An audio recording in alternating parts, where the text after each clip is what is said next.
Well, I don't plan on ever having this thing finished because I've got so many extra ideas that I've got to still put into it. But it's usable and I'm on my way. I've just stopped for lunch on my way down to the Manawatu Gorge, which is down the bottom end of the North Island. I'm travelling 600 k's, 420 miles to go and hang out with some like-minded house trucker type people that I used to know many years ago when I lived on the road. Where I'm going, I'm not expecting the weather to be quite as kind as it is here. The Manawatu is notorious for its wind, and so I'm well prepared with a whole range of clothing and food and my new heater, which you saw in the last video. By crikey, that's received some comment. I'm going to be making another video very shortly as a response to people's concerns that I'm going to die in this thing from carbon monoxide poisoning. Watch out for that in a couple of days. In the meantime, as I say, 420 miles down the country will be a great little shakedown for this. I'm not expecting any problems, but I have brought a comprehensive toolkit with me just in case. Well, it's obvious that I had the newest vehicle there because technically I was building it right up until one night before I left to get to this event. But you'll see many of the vehicles are older 1950s and 1960s buses and trucks. These were the vehicles that I was travelling in 20 years ago when I was living on the road. Just heading out onto the desert road. It's 10:30 at night, cruising along listening to Guns N' Roses. The trailer's going really well, I can hardly tell it's on the back. It's very aerodynamic and it's not particularly heavy. Fuel consumption's around 25 to 50% more fuel than normal. But yeah, we're nailing it. We're on our way. I'll be camping in the snow tonight.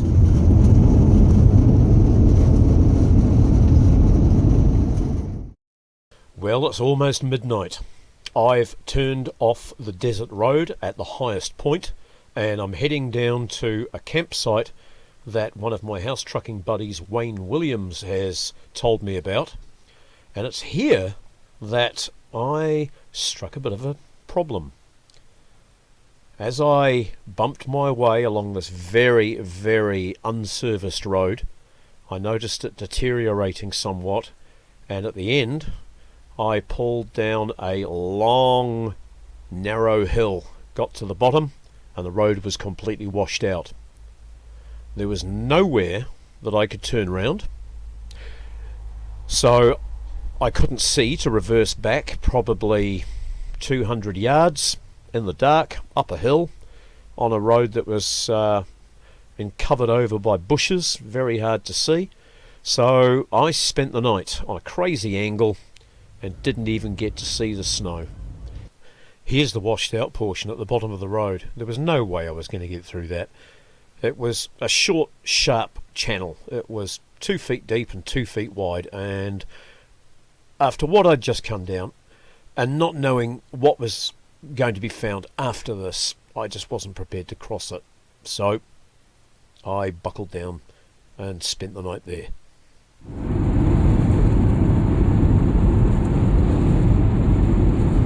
So it's now 7:30 or 8 o'clock on Friday morning, yeah, and I've got one last sprint across the other half of the desert road and down into a bit of agricultural, or a bit of farming area, and then over the hill to where we're going to be having this Woodville house truck happening.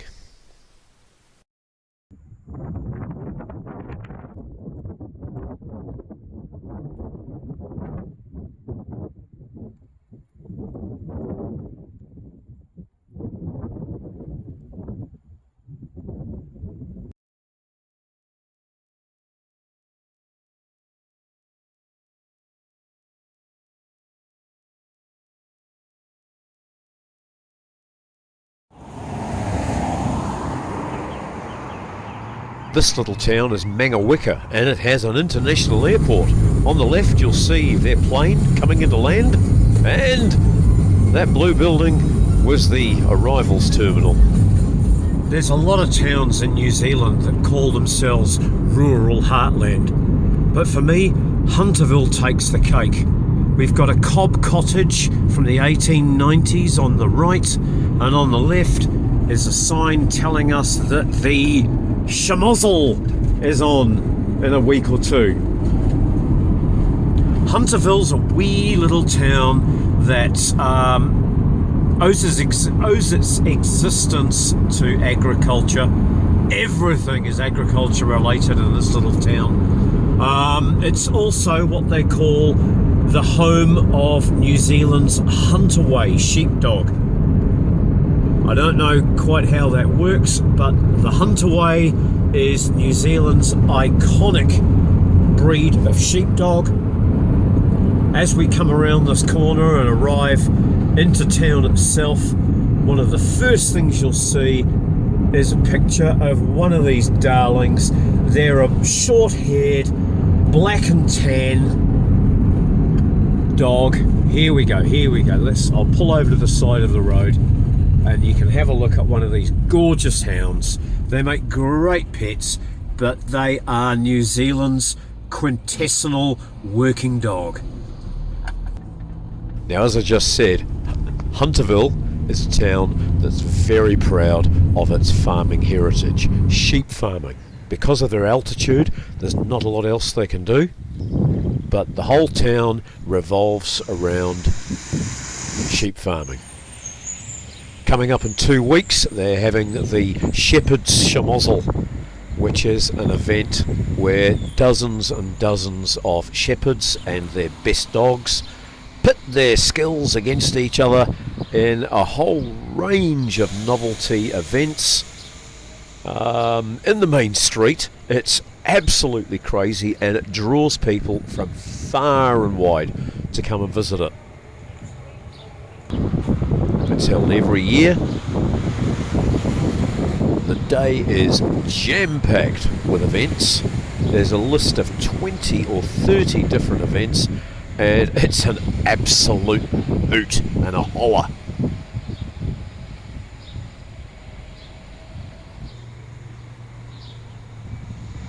What an itinerary.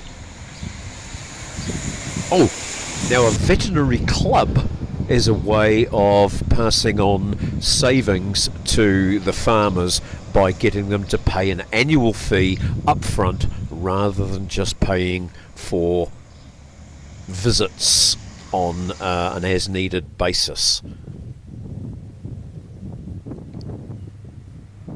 I'm now heading down into the Foxton Straits, where I'm going to be passing the Ohakea Air Force Base. Now, this place is renowned for its wind. As I drove through here, I did see 2 cars on their sides in the ditch on the side of the road. This de Havilland Vampire jet from the 1950s was one of the first jet fighters, and it's damn near taking off by itself in this wind.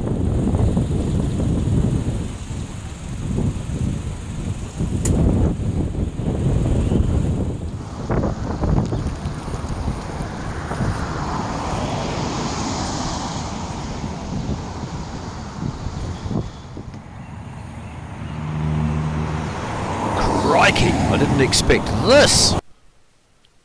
But it's not what it seems. Now, this field is full of really, really interesting old relics. Nothing's been restored, but these are war-era tank. What are they? They're tank recovery vehicles. They're 6-wheel drive crane trucks for pulling tanks out of bogs. And I'm now heading up into the Tararua Ranges. Those hills behind me are cloaked in cloud, but you will see shortly, Here we go, here's the wind farm. There are dozens and dozens and dozens of these all along the ranges. I'm going to be going through a saddle in the hills, and I'm going to be passing right by the base of these mighty beasts. The reason I'm going this way is the gorge road where we're going to be camping has been closed for the last 2 years and will never be opened again because of a massive slip. So all traffic now has to come over this windy saddle road to get from one side of the hills to the other.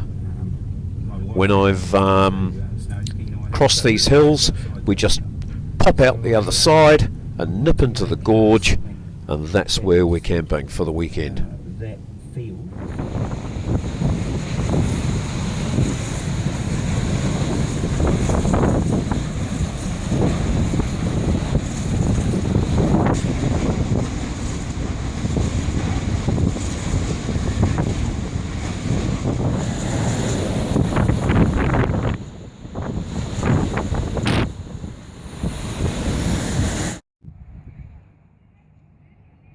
And here we are. This is Ferry Reserve, which is at the entrance to the gorge, right below the wind farms.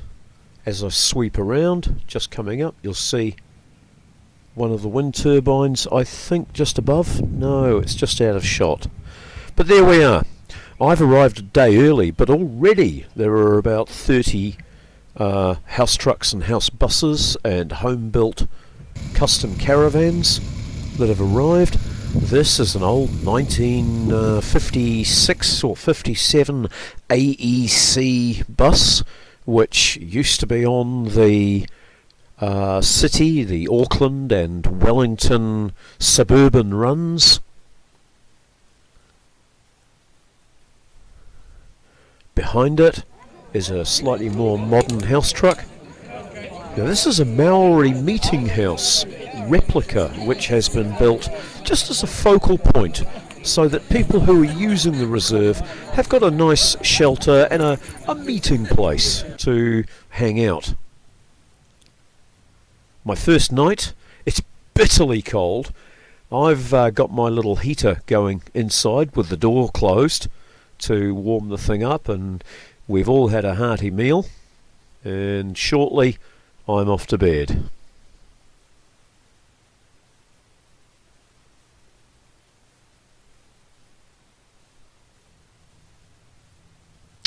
This beast used to take tourists down 90 Mile Beach and take them to the sand dunes and on sightseeing missions. Here's one of New Zealand's iconic old house truckers, Mickey Rat, telling us stories about the old days. I remember stripping my car at least 4 times climbing up that hill. And Paul took you the rest of the afternoon to get to the top of the hill. Yeah, and Paul did about the same with his truck. And Donna's truck ran perfectly. The motorway bypasses all of that now. Yeah.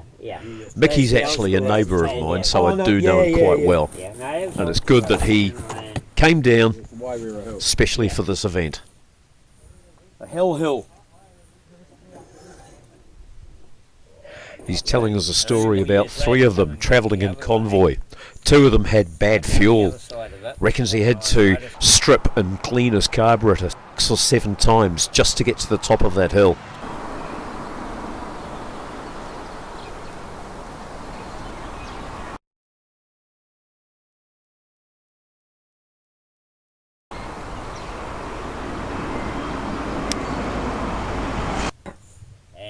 Middle of summer, the hill several, and it's bumper to bumper traffic, and I was on a motorcycle, so I was whoop, all the way, and I got stuck behind this car, and he eyeballed me in the mirror, mate, and he saw me, and he just fucking stuck.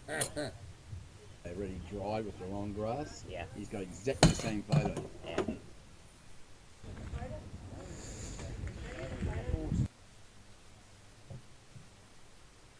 Mickey Rat's a rare gem, he really is. He's done so much, seen so much, and helped people so much over the...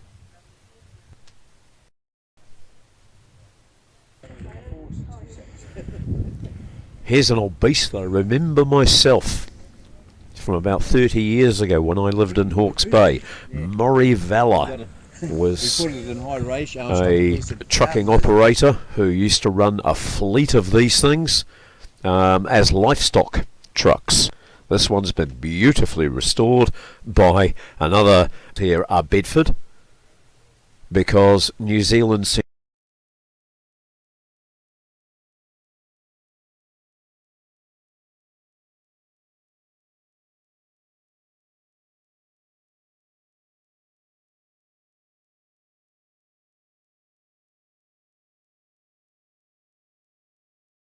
to have inherited most of England's trucks.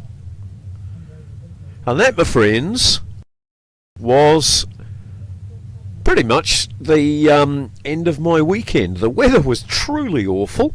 The company was great. I'm me, Monica Whitlock, and Global Business is a BBC World Service production. It's just I'm heading up towards that grey mess of clouds ahead of me, which is the Kaimai Ranges. I need to cross this range of mountains to get into the area where I live. Here I am climbing to the top, getting higher and higher into the clouds, and it's getting thicker and thicker and harder to see. And I'm just coming up to the summit now, and as I come over the other side, it just magically bursts into sunshine again, and I'm home in the Bay of Plenty.